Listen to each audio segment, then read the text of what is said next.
А вьюга гудела, метель завывала, пурга издавала глубокие стоны, и высшая сила девятого вала навзрыд диктовала скрижали канона.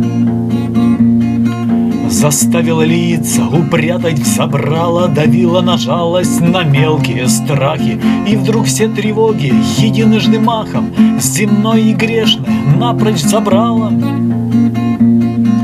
И стало мне тихо, тепло и надежно, ведь все познавалось в сравнении с вьюгой, в сравнении с тем, что понять невозможно, а только увидеть глазами подруги.